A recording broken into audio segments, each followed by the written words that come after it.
Pourquoi est-ce qu'elle est profondément sociale? Simplement pour une raison tout à fait évidente, qui est qu'il s'agit aussi, par le biais d'une prise en charge par l'État d'un certain nombre de compétences fondamentales, d'éviter la mainmise du clergé sur ces mêmes compétences. Je pense évidemment ici à l'enseignement, je pense aussi à tout ce qui est éducation permanente, alphabétisation, préoccupation pour les plus démunis, en gros.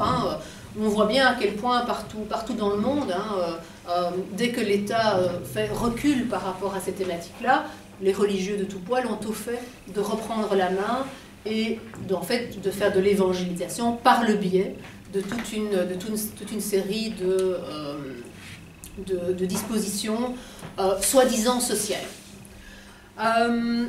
Et donc, c'est d'ailleurs pour ça que j'ai intitulé mon livre « Liberté, égalité, laïcité », parce que je pense que la laïcité est vraiment cet outil qui permet l'articulation de deux principes démocratiques fondamentaux, ces deux principes démocratiques fondamentaux, qui sont la liberté d'une part et l'égalité d'autre part, qui paraissent souvent antagonistes et qui peut-être le restent parfois, parce que je pense qu'il y a parfois des arbitrages effectivement à établir entre plus de liberté, moins d'égalité, ou moins de liberté pour plus d'égalité. Et en même temps, je pense que la laïcité est une manière de tenter de reconnaître à tous les individus à la fois cette liberté fondamentale à laquelle ils ont droit et de les traiter comme des égaux. Quatrième commandement, un peu plus marrant, Dieu dans le lit du voisin, en aucun cas tu ne mettras. Alors évidemment ici ce que je vais aborder rapidement avec vous, c'est toute la question de ce qui concerne le droit de disposer de son corps. Que ce soit dans le domaine de la sexualité ou que ce soit dans des domaines peut-être un petit peu moins amusants tels que le droit de disposer de sa vie et de sa fin de vie. Puisque évidemment, pardon, c'est peut-être pas si évident que ça, donc je fais un petit peu marche arrière, je reprends ma phrase autrement. À partir du moment, je reprends ma phrase, il faudra couper au montage.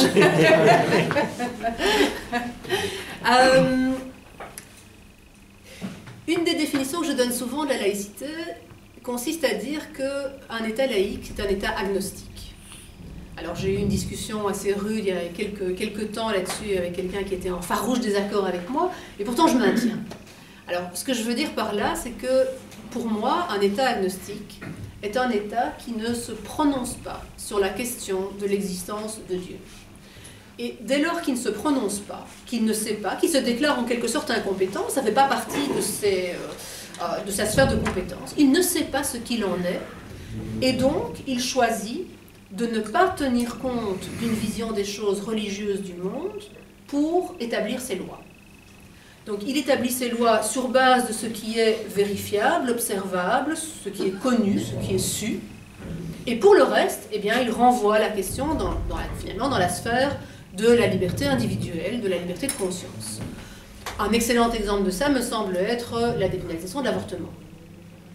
Puisque sur cette question-là, ou sur la question de l'euthanasie, c'est peut-être encore un meilleur exemple, on ne peut en fait refuser l'euthanasie.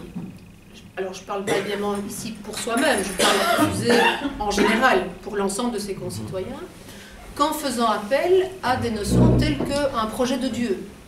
C'est-à-dire en disant, au fond, seul Dieu donne et reprend la vie.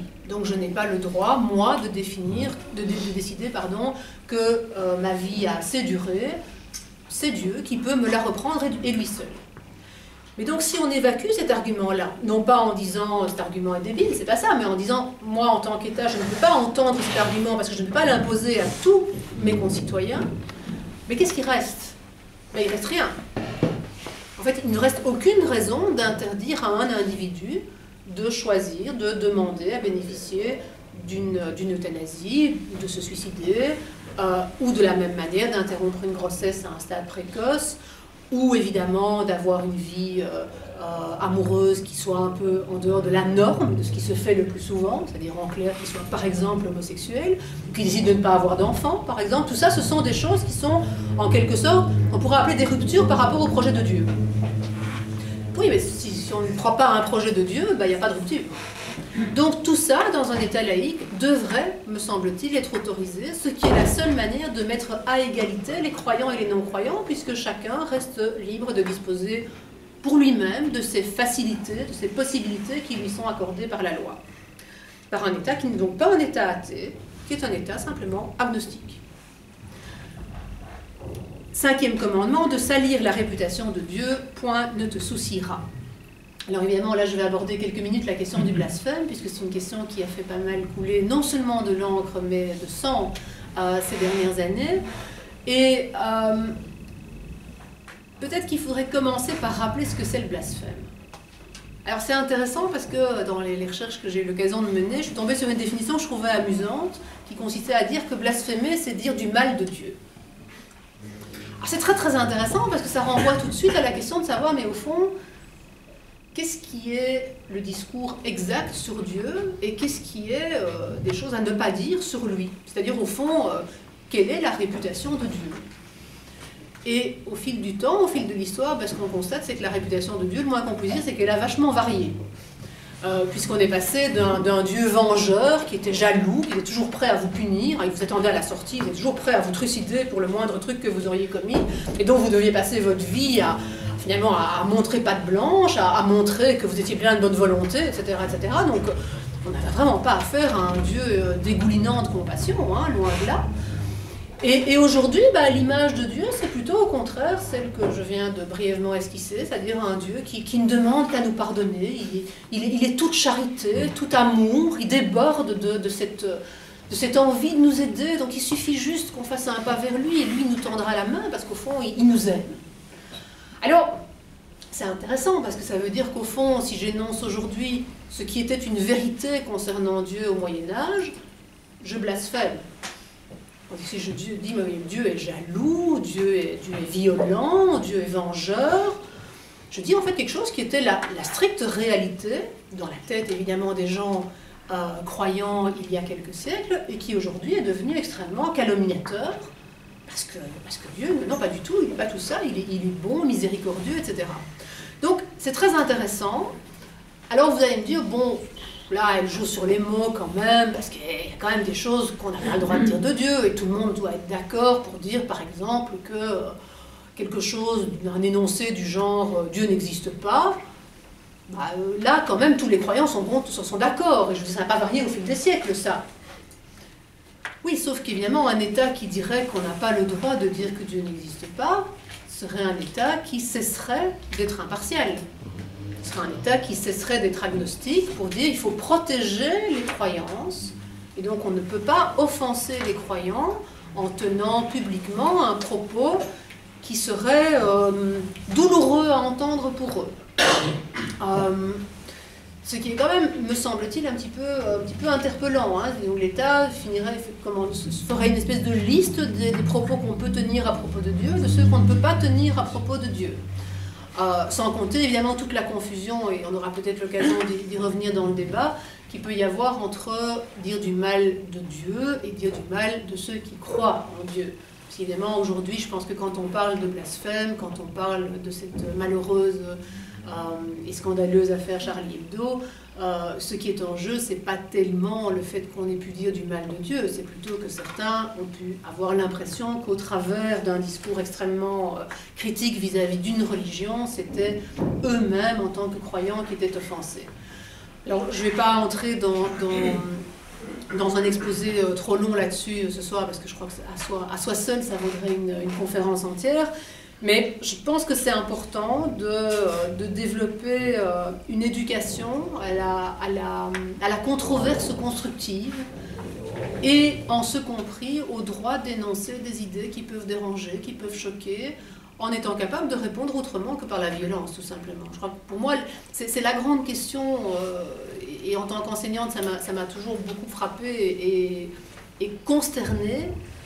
Pour moi, la grande question derrière Charlie Hebdo, c'est pas est-ce que Charlie Hebdo avait le droit ou pas de faire ce qu'il a fait. La grande question, c'est est-ce qu'on a le droit de sortir une Kalachnikov pour punir des gens qui ont fait quelque chose qu'ils n'avaient moralement peut-être pas le droit de faire aux yeux de certains. C'est ça la vraie question. Et c'est cette question-là qu'il faut travailler avec les élèves. dès qu'on accepte de se perdre dans des considérations sur le fait de savoir si on peut caricaturer le prophète ou pas, pour moi, j'ai envie de dire on capitule. On capitule sur l'essentiel. L'essentiel n'est pas là.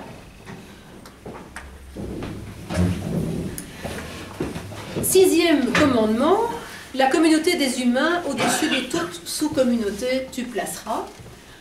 Alors ça, je ne vais pas répéter ce que j'ai déjà dit, je pense que je l'ai déjà expliqué tout à l'heure quand j'ai expliqué l'importance fondamentale de ce recours à l'étymologie, au terme Laos, pour comprendre à quel point il était important qu'un État laïque refuse de compartimenter, de catégoriser sa population en sous-communautés. Juste un mot peut-être par rapport à ça, et je suis bien consciente que l'organisation de la Belgique ne doit pas vous intéresser beaucoup, mais quand même deux mots pour vous parler de notre actualité en Belgique. On est désolé. Alors, en plus, je viens d'apprendre que, alors ça, ils sont bien gardés de me le dire, qu'il va y avoir, il y a un anniversaire avec musique qui se prépare juste au-dessus. C'est festif, hein? Mais ça, c'est pas festif, ça c'est des... Non, mais ça, ils préparent, je sais pas, ils mettent les... Je sais pas, mais ils se sont bien gardés de me dire. L'anniversaire commence à quelle heure? Je sais pas, très bientôt. Bah écoute, tu essaieras de parler plus fort que la musique. Oui. Déjà maintenant, j'ai l'impression de faire porter ma voix. Oh là là, ça va être compliqué ça. C'est scandaleux. On peut demander de cesser le bruit. Ça serait bien. Je crois que tu es déjà allé, non? Ou bien Adam, tu y vas? Oui, c'est Voilà. gentil, oui, merci. Non, mais... Sixième. Donc c'est bien, j'allais justement parler de quelque chose qui n'intéresse personne, donc je vais continuer. Donc... Ah oui, voilà, c'est le moment ou jamais. Donc la situation en Belgique, donc j'allais vous parler de notre actualité et du fait que, donc je vous ai dit en introduction que j'avais été pendant de nombreuses années professeur de morale non confessionnelle, hein, cette espèce de chose bizarre que nous avons cru bon d'instaurer en Belgique. Et cette année, pour la première fois, les élèves d'école primaire ont le droit ont l'obligation de suivre 1 heure d'éducation à la philosophie et à la citoyenneté, en lieu et place d'une des 2 heures de religion ou de morale non confessionnelle, et ils peuvent même décider de renoncer tout à fait à suivre tout cours de religion ou de morale pour avoir 2 heures d'éducation à la philosophie et à la citoyenneté. Alors, c'est un système évidemment bancal, parce qu'on est champion dans les systèmes bancals en Belgique. Hein, on aime bien les demi-mesures qui ne fâchent personne, ou en tout cas qui ne fâchent personne trop fort dans un premier temps. Donc, on commence comme ça. Ce qui est bien, c'est que c'est ingérable. Mais oui, parce que ça veut dire, vous imaginez les chefs d'établissement qui doivent faire les horaires, hein, les gosses, les gamins qui suivent pour certains 1 heure de citoyenneté, pour les autres 2. Le prof qui doit donc accueillir une partie des élèves, enfin tous les élèves 1 heure, et puis continuer pendant une autre heure avec une partie, mais sans avancer trop, sinon il ne pourra plus être compris de ceux qui reviendront pour la 3e heure, qui sera la 2e de ceux qui vont suivre 1 heure semaine. C'est par semaine. C'est 1 heure par semaine ou 2. C'est ça l'astuce, c'est ça qui est drôle en fait. C'est là que ça devient très amusant. Mais donc pourquoi je vous parle de ça? Mais parce que justement, je pense que c'est une mesure tout à fait intéressante par rapport à ce que je viens de vous dire, c'est-à-dire cette nécessité absolue de promouvoir une véritable citoyenneté plutôt qu'une appartenance communautaire. C'est-à-dire qu'en organisant des cours de religion et de morale non confessionnelle, on a fait en Belgique ce qu'on a toujours fait, c'est-à-dire pilariser, c'est-à-dire organiser la société en piliers, mettre les gens les uns à côté des autres en fonction de leurs convictions. Et parallèlement, nous disons, avec beaucoup de bon sens, que l'un des rôles principaux de l'école officielle, c'est de faire de tous les jeunes adultes que nous produisons des citoyens responsables. Et longtemps, on ne s'est pas demandé si ça allait se faire par une opération du Saint-Esprit, ce machin-là, ou s'il ne fallait pas à un moment donné mettre quelque chose en place concrètement. C'est-à-dire comment fait-on pour que, à 18 ans, tout d'un coup, nos jeunes accèdent à ce statut extraordinaire de citoyen responsable. On n'avait rien mis en place.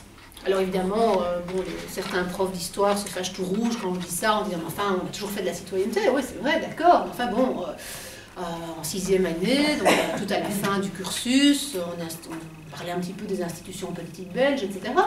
Mais jamais on a de manière systématique réfléchi à cette question de qu'est-ce que c'est qu'être un citoyen.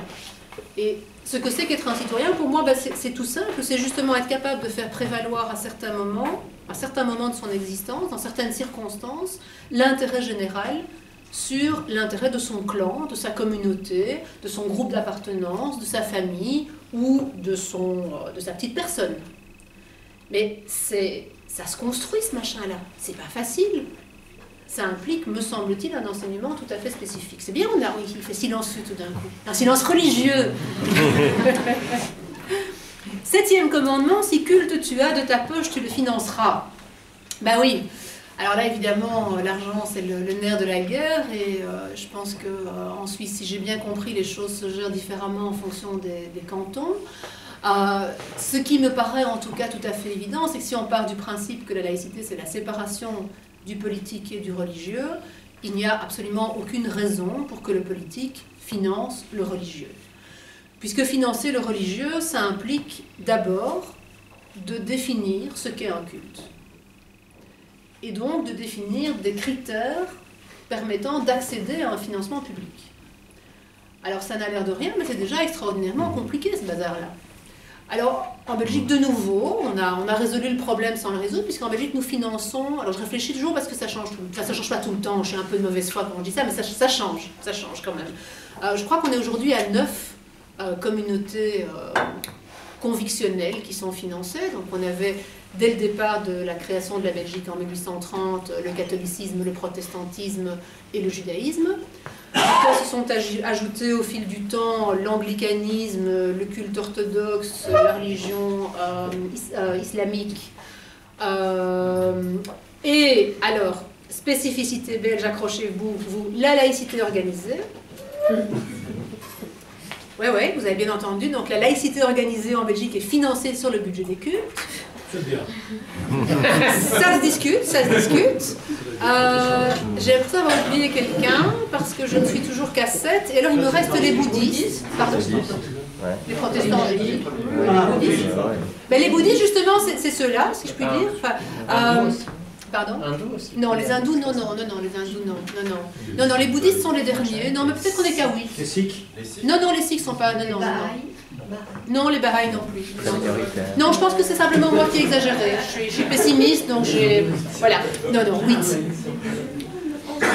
Donc, les bouddhistes, derniers en liste, qui d'ailleurs, c'est assez intéressant, je trouve, ont demandé leur reconnaissance en tant qu'organisation non confessionnelle, comme les laïcs, et pas en tant que communauté religieuse. Et donc, tout ça m'amène à dire qu'en fait, nous avons évidemment des critères de reconnaissance. Parce que nous sommes des gens sérieux. Nos critères de reconnaissance, c'est qu'il faut que le culte en question soit présent depuis suffisamment longtemps sur le territoire belge et qu'il ait un nombre suffisamment grand d'adeptes. Vous voyez à quel point c'est précis. Ah oui, là vraiment, il n'y a pas à discuter. Hein. Suffisamment longtemps et suffisamment grand nombre d'adeptes. Et donc, on ne voit pas très bien, au fond, pourquoi aujourd'hui nous reconnaissons et nous finançons, par exemple, un certain nombre de mosquées salafistes et pas les témoins de Jéhovah. Moi, j'ai beau faire de gros efforts d'objectivité, je ne vois pas très bien en quoi les uns sont plus respectables que les autres. Alors, j'ai une sympathie particulière pour aucun des deux, je précise. Hein. Je pense d'ailleurs que vous l'aurez compris. Mais donc cette question des critères de reconnaissance est pour moi un gouffre sans fond.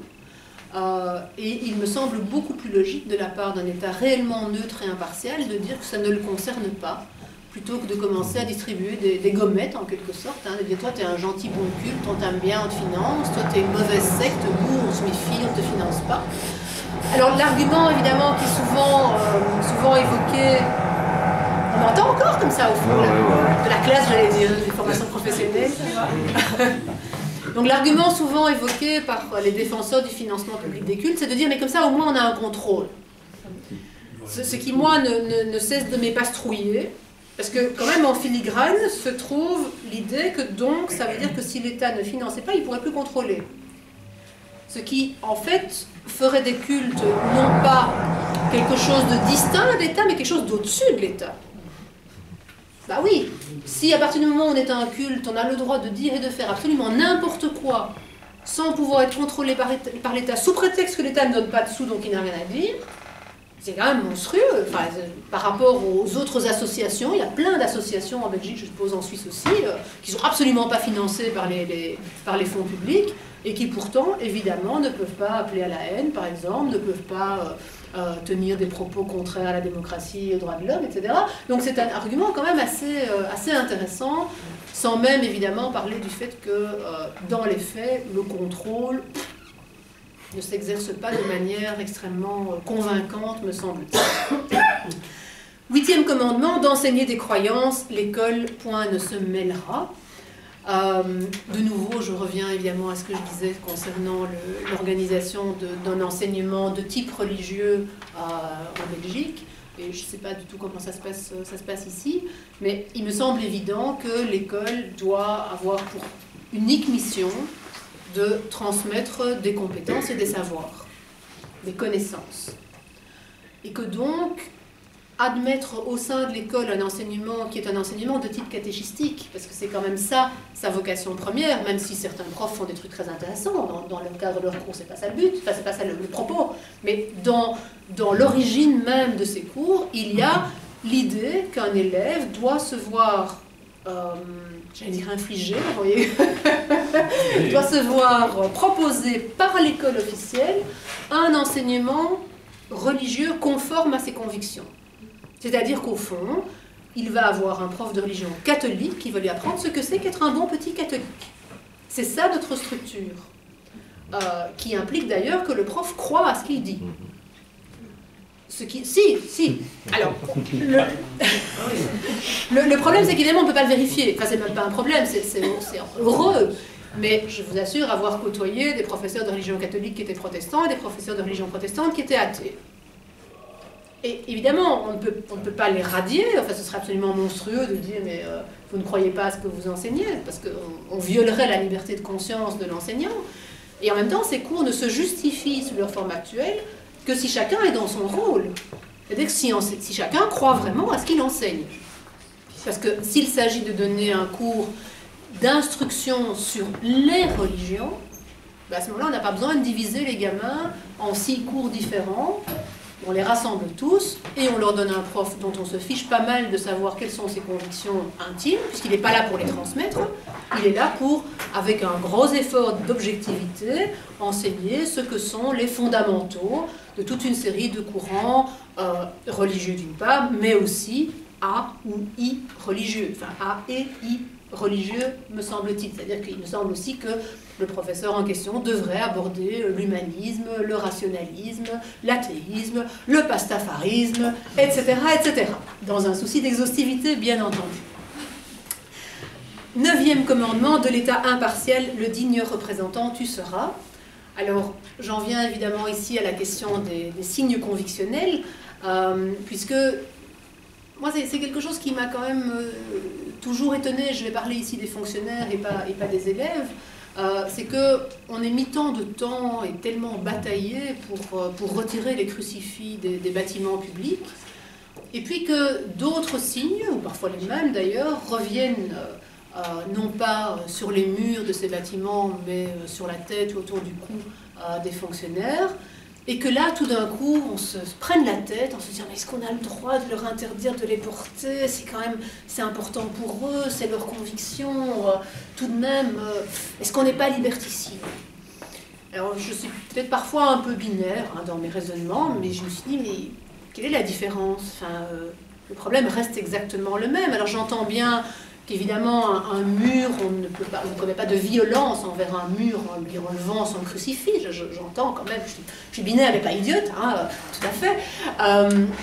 Et en même temps, du point de vue de la laïcité, le problème est exactement le même. C'est-à-dire que si on veut que l'État soit perçu comme neutre et impartial, ce qui me semble être le but de la laïcité, ben, il importe que tous ceux qui représentent, qui incarnent l'État, soient soumis à une exigence d'impartialité. Si on sort de là, on ne pourra pas reprocher à l'usager des services publics d'avoir l'impression d'être face à un service qui a cessé d'être neutre et impartial, puisqu'il manifeste de manière tout à fait visible, par le biais d'un ou une de ses fonctionnaires, ou de plusieurs, sa préférence pour un courant convictionnel quel qu'il soit. 10e commandement, de considérer la religion comme un handicap, tu te préserveras. Alors, c'est un commandement qui est évidemment un tantinet provocateur, mais ce n'est pas moi qui ai commencé à être provocatrice, c'est les Québécois. Alors, je vais évidemment en parler quelques minutes maintenant des accommodements raisonnables, dont certains d'entre vous ont peut-être entendu parler, et qui au départ, et c'est pour ça que je fais le parallèle avec le handicap, ces accommodements raisonnables ont au départ été mis au point au Québec pour éviter ce que les Québécois appellent la discrimination indirecte vis-à-vis des personnes porteuses de handicap. Donc, autrement dit, en clair, il s'agissait dans le secteur du travail d'éviter que des personnes ne puissent pas accéder à un emploi alors qu'elles avaient les qualifications requises, mais parce que leur handicap faisait que la société, qui voulait les employer ne pouvait pas les accueillir. Par exemple, on recrute un directeur des ressources humaines, le bureau du directeur des ressources humaines se trouve au 2e étage sans ascenseur, se présente une personne en fauteuil roulant. Si à ce moment-là, on lui dit, écoutez, on est désolé, vous avez toutes les qualifications requises, mais votre bureau serait au 2e et je vois bien que vous n'y arriverez pas, donc je ne peux pas vous prendre, c'est monstrueux. Donc, dans un premier temps, c'était parfaitement logique d'instaurer une obligation légale pour l'employeur de dire qu'il doit pouvoir accommoder raisonnablement, c'est-à-dire si ça ne coûte pas trop cher à l'entreprise, le cadre de travail pour qu'il soit accessible